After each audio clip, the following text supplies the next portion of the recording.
Mari kita berdoa. Tuhan, terima kasih ya Tuhan untuk waktu yang sudah Kau berikan kepada kami, di mana kami sebentar lagi akan membaca firman-Mu dan mendengarkan firman-Mu ya Tuhan yang disampaikan hamba-Mu, Pastor Paul.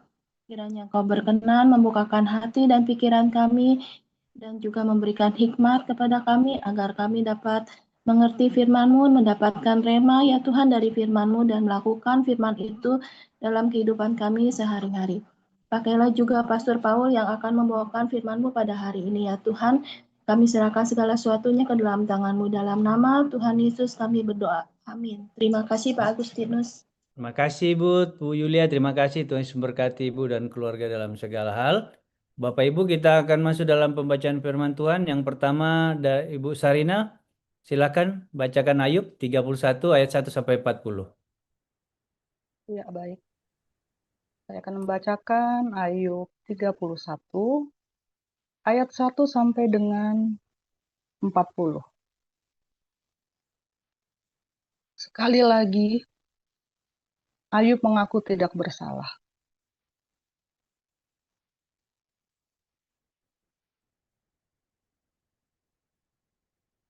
Aku telah menetapkan syarat bagi mataku, masakan aku memperhatikan anak darah.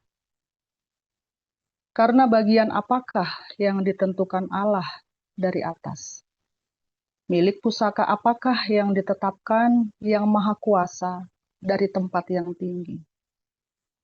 Bukankah kebinasaan bagi orang yang curang dan kemalangan bagi yang melakukan kejahatan? Bukankah Allah yang mengamat-amati jalanku dan menghitung segala langkahku? Jikalau aku bergaul dengan dusta, atau kakiku cepat melangkah ke tipu daya, biarlah aku ditimbang di atas neraca yang teliti, maka Allah akan mengetahui bahwa aku tidak bersalah. Jikalau langkahku menyimpang dari jalan dan hatiku menuruti pandangan mataku, dan noda melekat pada tanganku, maka biarlah apa yang kutabur dimakan orang lain, dan biarlah tercabut apa yang tumbuh bagiku. Jikalau hatiku tertarik kepada perempuan, dan aku menghadang di pintu sesamaku, maka biarlah istriku menggiling bagi orang lain, dan biarlah orang-orang lain meniduri dia. Karena hal itu adalah perbuatan mesum, bahkan kejahatan, yang patut dihukum oleh hakim. Sesungguhnya itulah api yang memakan habis dan menghanguskan seluruh hasilku. Jikalau aku mengabaikan hak budakku, laki-laki ataupun perempuan, ketika mereka berperkara dengan aku, apakah dayaku? Kalau Allah bangkit berdiri, kalau ia mengadakan pengusutan, apakah jawabku kepadanya? Bukankah ia yang membuat aku dalam kandungan, membuat orang itu juga? Bukankah satu juga yang membentuk kami dalam rahim? Jikalau aku pernah menolak keinginan orang-orang kecil, menyebabkan mata seorang janda menjadi pudar, atau memakan makananku seorang diri, sedang anak yatim tidak turut memakannya. Malah sejak mudanya, aku membesarkan dia seperti seorang ayah, dan sejak kandungan ibunya, aku membimbing dia.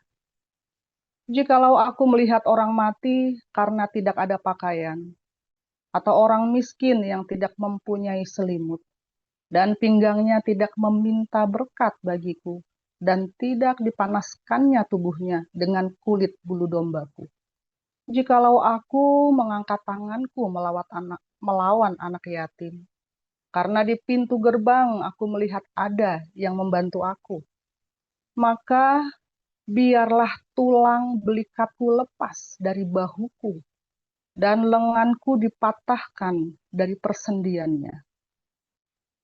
Karena celaka yang daripada Allah menakutkan aku, dan aku tidak berdaya terhadap keluhurannya.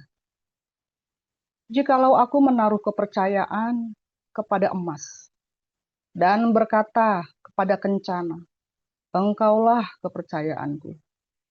Jikalau aku bersuka cita karena kekayaanku besar dan karena tanganku memperoleh harta benda yang berlimpah-limpah. Jikalau aku pernah memandang matahari ketika ia bersinar dan bulan yang beredar dengan indahnya, sehingga diam-diam hatiku terpikat dan menyampaikan kecupan tangan kepadanya, maka hal itu juga menjadi kejahatan yang patut dihukum oleh hakim, karena Allah yang di atas telah kuingkari.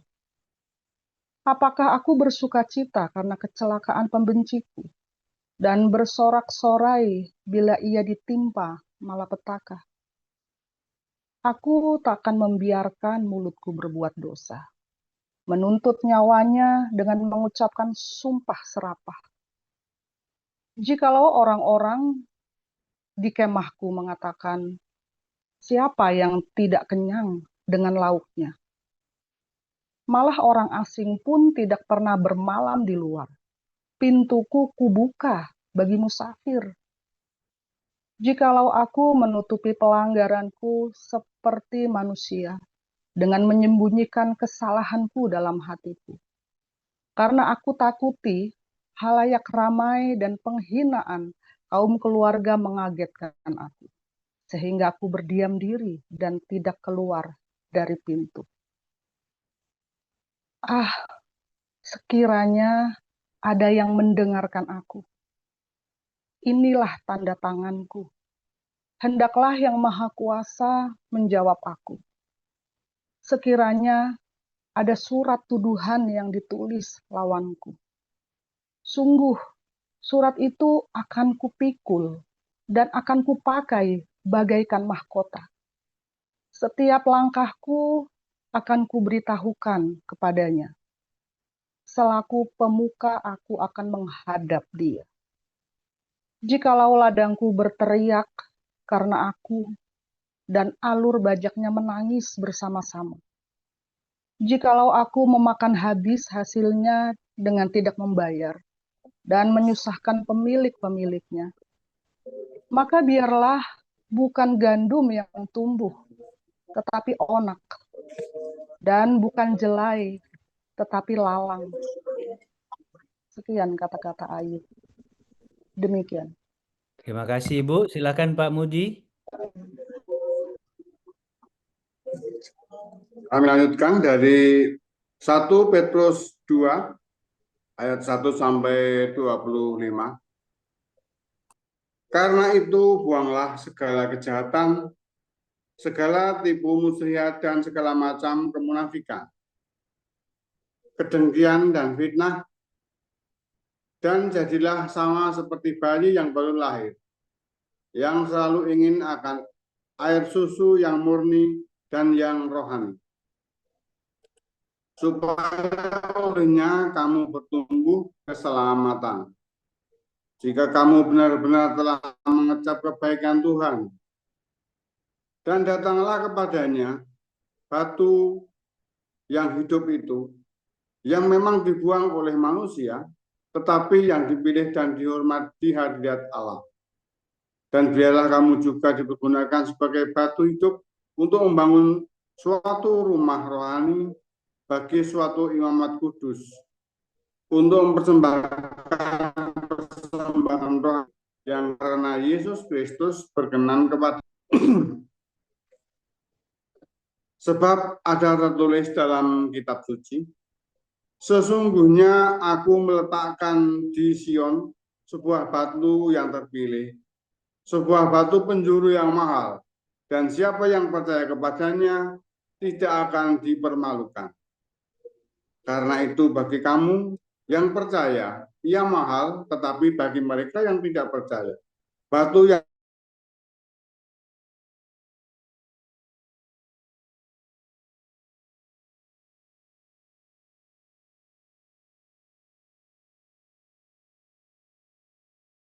tidak taat kepada firman Allah. Dan untuk itu mereka juga telah disediakan tetapi kamulah bangsa yang terpilih, imamat yang rajani, bangsa yang kudus, umat kepunyaan Allah sendiri, supaya kamu memberitakan perbuatan-perbuatan yang besar dari Dia yang telah memanggil kamu keluar dari kegelapan kepada terangnya yang ajaib. Kamu yang dahulu bukan umat Allah, tetapi yang sekarang telah menjadi umat-Nya. Yang dahulu tidak dikasihani, tetapi yang sekarang telah beroleh belas kasihan. Saudara-saudaraku yang kekasih, aku menasihati kamu, supaya sebagai pendatang dan perantau, kamu menjauhkan diri dari keinginan-keinginan daging yang berjuang melawan jiwa. Milikilah cara hidup yang baik di tengah-tengah bangsa-bangsa bukan Yahudi, supaya apabila mereka memfitnah kamu sebagai orang durjana, mereka dapat melihatnya dari perbuatan-perbuatanmu yang baik dan memuliakan Allah pada hari Ia melawat mereka. Tunduklah karena Allah kepada semua lembaga manusia, baik kepada raja sebagai pemegang kekuasaan yang tertinggi, maupun kepada wali-wali yang diutusnya untuk menghukum orang-orang yang berbuat jahat dan menghormati orang-orang yang berbuat baik. Sebab inilah kehendak Allah, yaitu supaya dengan berbuat baik kamu membungkamkan kepicikan orang-orang bodoh. Hiduplah sebagai orang merdeka dan bukan seperti mereka yang menyalahgunakan kemerdekaan itu untuk menyelubungi kejahatan-kejahatan mereka. Tetapi hiduplah sebagai hamba Allah, hormatilah semua orang, kasihilah saudara-saudaramu, takutlah akan Allah, hormatilah raja. Hai kamu hamba-hamba, tunduklah dengan penuh ketakutan kepada Tuhanmu, bukan saja kepada yang baik dan peramah, tetapi juga kepada yang bengis. Sebab adalah kasih karunia jika seorang karena sadar akan kehendak Allah menanggung penderitaan yang tidak harus ia tanggung. Sebab dapatkah disebut pujian jika kamu menderita pukulan karena kamu berbuat dosa? Tetapi jika kamu berbuat baik dan karena itu kamu harus menderita, maka itu adalah kasih karunia pada Allah. Sebab untuk itulah kamu dipanggil, karena Kristus pun telah menderita untuk kamu dan telah meninggalkan teladan bagimu, supaya kamu mengikuti jejaknya. Ia tidak berbuat dosa dan tipu tidak ada dalam mulutnya. Ketika ia dicaci maki, ia tidak membalas dengan mencaci maki. Ketika ia menderita, ia tidak mengancam, tetapi ia menyerahkannya kepada Dia yang menghakimi dengan adil. Ia sendiri telah memikul dosa itu di dalam tubuhnya di kayu salib, supaya kita yang telah mati terhadap dosa hidup untuk kebenaran. Oleh bilur-bilurnya kamu telah sembuh, sebab dahulu kamu sesat seperti domba, tetapi sekarang kamu telah kembali kepada gembala dan pemelihara jiwamu. Demikian bacaan firman. Baik, terima kasih Bu Sarina dan Pak Murji. Tuhan Yesus memberkati Bapak dan Ibu dalam segala hal. Luar biasa pembacaan firman Tuhan yang enak kita dengar, dan puji nama Tuhan. Kita akan masuk dalam renungan firman Tuhan dengan judul Hidup dengan Cara yang Benar yang akan disampaikan oleh Pastor Paul. Silakan Pastor. Haleluya, luar biasa Pak Agus. Senang Pak Agus aktif kembali ya, luar biasa. Hari ini kita sama-sama belajar tentang padang gurun lagi ya saudara ya. Terus ya kita belajar tentang padang gurun, supaya Anda itu nggak tersesat di tengah padang gurun. ya, supaya Anda jangan tersesat di tengah padang gurun. Oke. Firman Tuhan selalu baru setiap hari ketika kita menanti-nantikan Tuhan di padang gurun. Selalu ada mana yang baru setiap hari. Ya, mana itu jangan disimpan buat besok. Setiap hari, ya, ada rema apa? Rema apa yang kamu dapat hari ini? Dan tentunya remanya siapa? Ya, jangan-jangan kamu dapat remanya dari Jack Ma, dapat rema dari Muhammad, repot kamu saudara. Dapat rema dari Tuhan Yesus. Ya, jangan dapat rema dari yang lain-lain. Ya, berhentilah makan sebelum kenyang, makanya kamu kaliran geragas. Ya, sudah makanlah sampai kenyang. Ya, tapi jangan rakus. Itu yang tidak boleh itu rakus.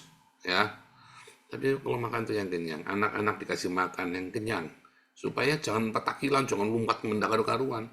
Anak-anak kalau kenyang, sek, udah diam tenang. Kenapa anak-anakmu nakal? Ya karena lapar. Ya, saatnya lapar nggak dikasih makan, saatnya lagi duduk makan dia sudah kenyang, kamu cubitin supaya makan. Wah ya, edan kamu yang jadi orang tua ya edan kok, ya kan? Dan itu terjadi di padang gurun. Ya, kenapa kamu lagi stres juga? Kamu lagi mumet, anaknya lapar nggak dikasih makan, kamu lagi ngurusin orderan. Bagus ngurusin orderan, lagi ngaku-ngaku jadi janda. Di Facebook ngaku-ngaku aku janda.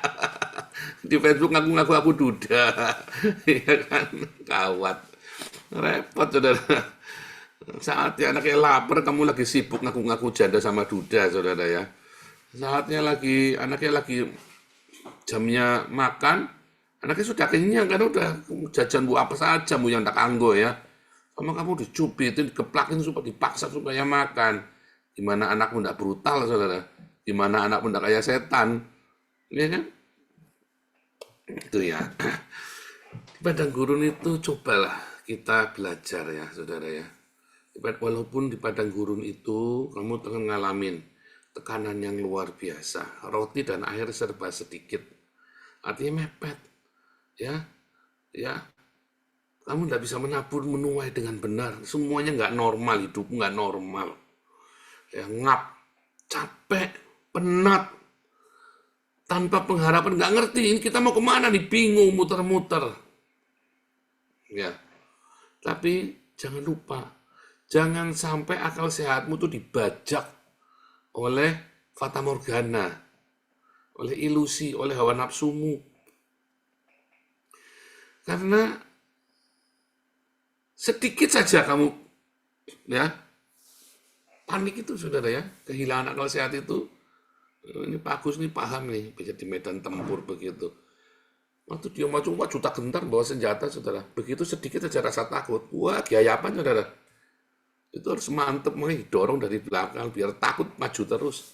Sekali kamu panik gayapan, kamu bisa bunuh diri itu di medan tempur, di padang gurun itu. Ya, panik itu sedikit, saudara. Kamu kasih kesempatan sedikit saja kuasai, kamu masuk. Wah, itu bisa membajak. Saya ingat ya, dulu zamannya GAM dulu ya. Dulu zaman saya, teman-teman saya kan banyak militer waktu saya di Palembang. Terus dia ceritain, saudara, temennya dia itu tiba-tiba bangun bawa senjata, tembak sendiri temen-temennya, saudara ya. Terus dia melongo begitu, dia bingung. Karena kepanikan menguasai dia, ketakutan. Ya karena GAM itu kan kayak Vietcong ya. Bisa tiba-tiba lagi duduk di warung sama-sama, ya temen sebelahmu itu kakek tua itu, saudara ya. Bisa tiba-tiba kamu disembelih itu, lagi di sebelahnya itu lagi sama-sama ngopi, ya lagi makan sama-sama makan ayam terbang itu ya. Bisa-bisa kamu tiba-tiba digorok, saudara. Tiba-tiba satu warung itu 10 orang, kamu sendirian itu. Kamu sendirian. Jadi 10 orang itu yang 9 itu tiba-tiba GAM semua itu. Sekonyong-konyong tuh. Tiba-tiba sepi aja kamu bingung. Itu karena itu tuh bikin panik itu, saudara ya. Makanya bisa tiba-tiba bingung dia di tengah-tengah itu. Suasana yang siaga terus. Ya. Bukan masalah badanmu sehat atau sakit, saudara ya. Tapi ini adalah masalah bagaimana otak kamu, akal sehat kamu, kewarasan kamu tidak dibajak. Begitu akal sehat kamu dibajak, Wah, itu ngeri. Hidupmu sudah kamu tidak bisa kendalikan lagi. Apa yang membajak akal sehatmu? Hawa nafsumu, ya, nafsu seksmu, ya kan? Pengen kembali ke Mesir. Wah, di padang gurun kamu gelisah, kamu wah geyayapan, saudara. Ya, bajak pikiranmu, sehingga kamu tiap hari cuma mikirin seks, cuma mikirin jinah. Atau apa, saudara? Kekhawatiran yang amat sangat, teror. Besok makan apa? Besok makan apa? Besoknya biar ada lagi sehari. Saking paniknya kamu hantam sana hantam sini, jeder. Diajar semua. Tambah salah lagi. Kamu melanggar hukum. Saking paniknya, saudara ya. Kamu melanggar hukum. Anakmu sakit, ya kan? Masuk ICU, BPJS-mu ditolak. Waduh. Dianggurin anakmu. Wah, ini malam-malam kamu ngelimpe, saudara, ngerampok. Iya kan? Atau kamu dalam kondisi panik, anakmu mau kuliah, jatuh tempo, kalau Anda tidak bisa kuliah, kamu lihat anakmu sudah linglung. Saat itulah, saudara ya, apa yang akan menuntunmu? Rema kah? Hawa nafsu kah? Kekhawatiran kah? Ketakutan kah? Nah itu. Makanya kamu tiap hari masuk embun pagi dengarkan. Lalu selalu tanya, aku dapat rema apa hari ini? Remanya siapa? Jangan sampai kamu dapat remanya Muhammad, apa remanya Semar, apa remanya Mak Erot, saudara. Puyeng kamu nanti. Ya kan? Remamu. Bacaanmu itu apa? Lawang kamu bacaanmu masih seneng primbon kok, bacaanmu masih seneng bacaannya Mbah Wiradesa kok. Bacaanmu siapa? Siapa yang kamu baca, yang kamu belajar dari siapa? Begitu bacaan yang kamu dengar khotbahmu maunya yang semua yang berkat, ya nggak heran kamu gampang dibaca, kamu gampang down. Tapi kalau tiap hari kamu ada di komunitas ini, kamu dengar firman Tuhan, kamu dituntun melalui padang gurun. Setiap hari ada mana, roti yang dari sorga, turun menuntun hidupmu. Mana yang baru? Yang kemarin ya sudah kemarin, hari ini kamu dapat apa? Ya, hari ini kamu dapat apa? Itu tuntunan hidupmu kamu pegang. Ya, kadang-kadang firmannya lucu, kadang-kadang keras, kadang-kadang nyelekit. Kamu pegang saja tiap hari jalanin. Itu yang menemanimu. Ya. Menemanimu di dalam badai. Karena jangan sampai ya di padang gurun itu kepanikan membajak akal sehatmu. Makanya dulu ya di padang gurun saya, dalam masa-masa padang gurun saya itu, tiap hari saya dengarkan firman Tuhan, pakai headset, ya, sambil kerja, sambil ngapain saya dengarkan firman Tuhan. Waduh, kalau dilepas ya, kalau diturutin pikiran ini liar kemana-mana, karena saya sudah dibajak ya, akal sehat saya sudah dibajak dengan apa? Dengan kemarahan, dengan dendam, dengan kepanikan. Jadi saya gampang panik tuh. Kalau pas sedikit saya langsung muntah gitu ya. Itu memperkuat karakter temperamen saya yang jijik itu ya. Memperkuat. Wah, bisa langsung kebakar saya ya. Kalau muntah itu saya ngerusak, ya ngerusak. Bukan cuma teriak, kalau cuma teriak mah nggak apa-apa ya. Ngerusak gitu ya. Apa yang di sebelah pasti tak semblak gitu loh. Jelek sekali. Ya kalau sebelah saya mobil, yang mobil kita besar gitu loh. Pokoknya ingin rusak semangatnya itu ya. Itu bahaya sekali, saudara. Itu tuh masa-masa itu saya merasakan yang ngeri itu ya. Saya sendiri tengok masa-masa itu aja, rasanya kok bukan saya ya. Serem. Maunya tiap hari saya dengarkan firman Tuhan, saudara ya. Saya dengarkan firman Tuhan tiap hari. Ya siapa saja pokoknya ada yang itu samber yang bagus-bagus ya, saudara ya. Yang nggak bagus-bagus enggak. Begitu jutanya berkat apa segala macam. Saudara, berkat, tinggal saudara langsung tak skip. Firman Tuhan yang mengajarkan disiplin kekudusan, itu yang saya dengarkan itu. Ya makanya saya suka sekali dengan Pak Stephen Tong ya, mengajari disiplin hidup kok ya, belajar kekudusan, mengajarkan ya tentang bagaimana kita menghargai waktu, menghargai kehidupan, menghargai setiap saat ya. Saya senang sekali ya. Nah, dulu ada satu lagi Pak Petrus Agung dulu ya, saudara ya. Ya karena dulu kan saya juga masih senang yang ngeroh-ngeroh begitu. Nah, itu juga salah satu yang saya dengar karena beliau itu banyak dikhianati sama orang. Jadi dia cerita pengalaman dia waktu dikhianati, bagaimana cara beliau itu mengatasi pengkhianatan, menata hatinya dia. Ada berapa ratus khotbah, 200 lebih saya dengarkan tuh ya, sampai hafal semua saya. Pak Stephen Tong, Pak Petrus Agung saya dengarkan setiap kali saya punya ya. Ada pendeta-pendeta yang udah ceritanya perpuluhan apa segala macam tak skip saudara ya. Yang ceritanya duit tak skip. Ya. Nah itu saudara ya, kamu mau isi kepalamu dengan apa? Nah itu yang akan menuntunmu supaya kamu tenang. Karena sekalipun kamu ada di komunitas, sekalipun kamu sudah tahu firman Tuhan, tapi kamu tidak paksa, ya itu harus dipaksa saudara ya. Itu seperti brainwash firman Tuhan itu buat saya waktu itu ya, supaya saya jangan belok. Karena saya sudah siap menjadi kriminal apa saja, sudah siap untuk melakukan apa saja. Merampok, maaf kata ya, pokoknya sudah siap dengan segala yang kemungkinan terjadi, yang tidak terpikirkan oleh Anda. Saya sudah siap semua. Nah, disitulah saya mengerti, saya bahaya. Saya sedang bahaya untuk diri sendiri. Saya sedang membahayakan diri sendiri. Makanya saya isi terus dengan firman Tuhan. Lalu sudah habis, sudah diulang-ulang. Lalu saya dengarkan Alkitab audio itu loh, kalau malam mau tidur. Nah, tidurnya saya dengarkan tak taruh di kuping ya, nggak ada ganggu. Tak dengar di audio saya tidur, ya sampai tidur. Jadi sampai pagi itu ayat itu bacain terus tuh sampai pagi itu ya. Terus dipaksa ya, supaya otaknya saya itu dicuci otak supaya jangan berpikir yang jelek. Sehingga saya tetap, nah habis itu tuh mulai tuh saya tidak bisa mulai terkendali hidup saya. Setidaknya saya tidak melanggar hukum. Setidaknya saya jangan sampai merugikan orang lain. Setidaknya saya tetap ya udah stay begitu. Terakhir di puncaknya saya ngerti. Ya, Tuhan saya jelas ya, berhenti. Stop semua pekerjaanmu. Mulai melayani aku full time lagi. Wah, saya sampai memberontak waktu itu ya. Malu Tuhan, enggak mau Tuhan. Saya mau bereskan semuanya sebelum saya mulai melayani lagi.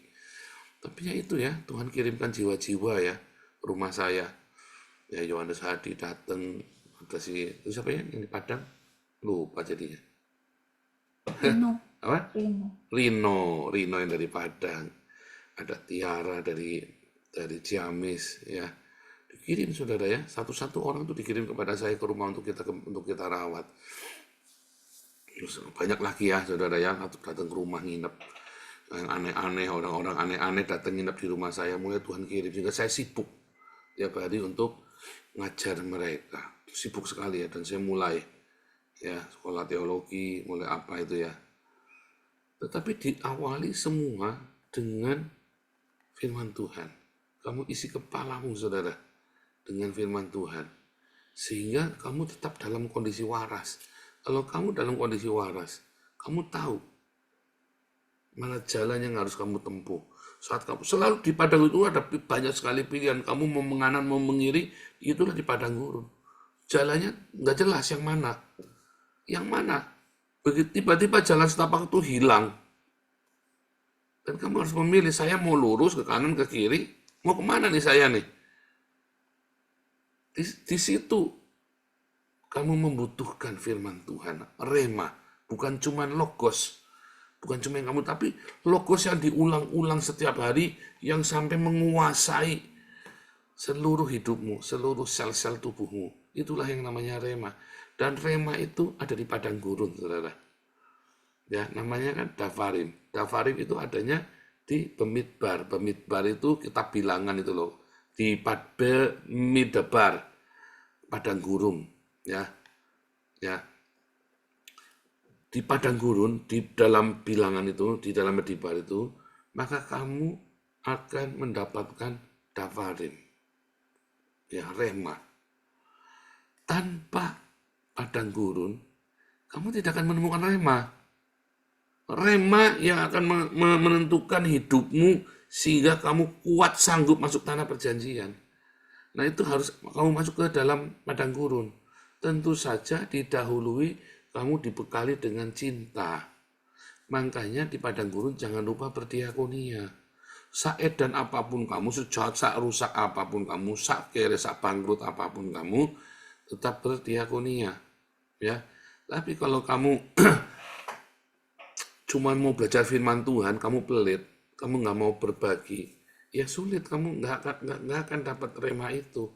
Yang ada kamu jadi orang Farisi, kamu jadi orang munafik, ngomongmu firman Tuhan, kelakuanmu badeknya minta ampun kayak preman, kayak itu, kayak kayak preman kali jodoh, kayak lonte kali jodoh.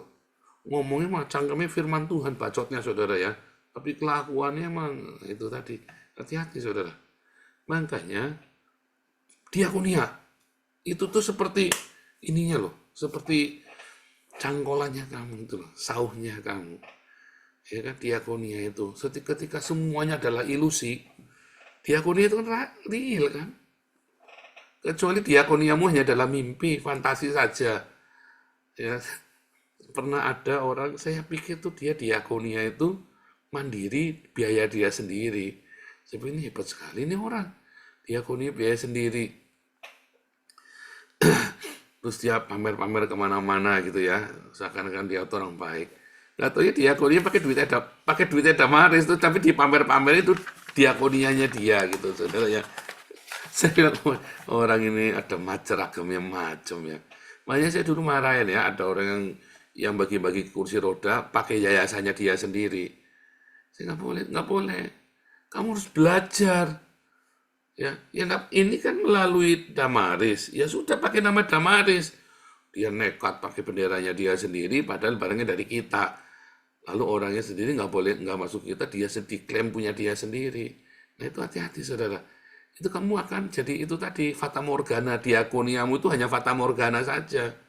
Di padang gurun kan penuh dengan fata morgana kan, penuh dengan ilusi. Lah bahkan sudah diakonia saja kamu berilusi loh. Itu hanya ilusi, ya kan? Masalah-masalahmu itu ilusi, responmu dengan ilusi juga, ngimpi semua, cuma mimpi semua. Nah itu hati-hati tuh saudara. Balik lagi, tiap pagi datang firman Tuhan. Dengarkan, rema apa yang kamu dapat hari ini. Ya, kalau perlu tiap pagi kamu ya morning dew, ya heavenly morning dew itu ada YouTube-nya ya, Pak TJ itu bikinkan buat kita. Dengarkan saudara, kamu dapat setiap hari kamu ulang ya, selama berapa tahun kita ini sudah 4 tahun ya, ini jalan 4 tahun ya. Kamu dengarkan saudara, tiap pagi diulangin semua sehari-harian. Itu ada banyak sekali kesaksian-kesaksian. Ya, itu tidak cukup, saudara ya. Tiap hari sudah saya ceritain satu-satu ya. Bagaimana saya sudah buka kehidupan saya. Anda semua, tidak ada yang saya sembunyikan. Bagaimana saya melaluinya, saya gagal, saya jatuh, saya susah, saya senang, saya ceritain. Di mana salahnya, saya cerita sama Anda. Harusnya itu sudah lengkap. Sebentar lagi saya mau cerita, kapan-kapan nanti ya mulai masuk tanah perjanjian. Ada apa sih di tanah perjanjian? Ya kan? Cuma cerita-cerita, ada apa sih? Dan kalau Anda sudah di tanah perjanjian, bagaimana Anda tetap tinggal di tanah perjanjian? Nah, tapi sekarang, hari-hari ini, sampai menyelesaikan kitab Ayub ya, sambil menyelesaikan kitab Ayub, bagaimana kita melewati padang gurun ini, supaya jangan kelamaan, bahkan jangan sampai mati di padang gurun. Ya, tiap hari kamu dengarkan firman Tuhan. Rema tuh tiap hari harus rema. Ya. Dan lakukan firman Tuhan, lakukan dengan sambil berdiakonia tiap hari, jangan lupa. Dan yang paling penting, ucap syukur, jangan sekalipun kamu mengeluh di padang gurun.